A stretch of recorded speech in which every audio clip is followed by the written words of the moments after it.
হচ্ছে আমার self gift. তো চলো এটাকে আমি আনপ্যাক করবো এবার।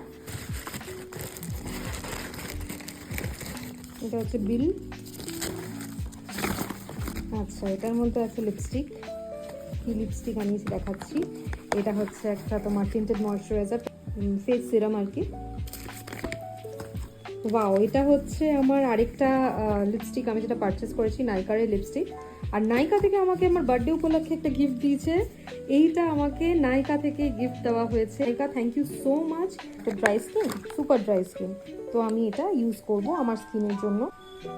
এটার ফাংশনটা হচ্ছে টোন ব্রাইটনিং ক্যাপসুল অ্যাম্পিউল। এটা হচ্ছে একটা ampoule basically, not a serum. Serum আর অ্যাম্পিউলের মধ্যে ফারাক আছে, এটা যেটা আমি তোমাদেরকে বলছিলাম। এটা হচ্ছে ব্র্যান্ডটা হচ্ছে House of makeup.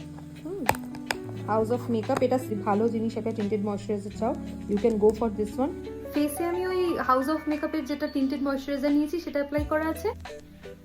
Nude shade যেটা আমি পারচেস করলাম সেটা অ্যাপ্লাই করে তোমাদেরকে দেখিয়ে দিলাম কেমন লাগছে।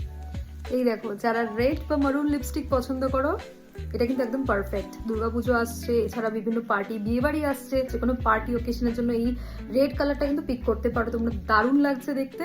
আর যদি জানতে হয় তাহলে শেড বলে আমাকে কমেন্ট করলে আমি তোমাদেরকে শেডটা জানিয়ে দেবো। আর আমার নিজের জন্য কেনা জন্মদিনের উপহার তোমাদের কেমন লাগলো জানাতে কিন্তু একদম ভুলো না। টাটা।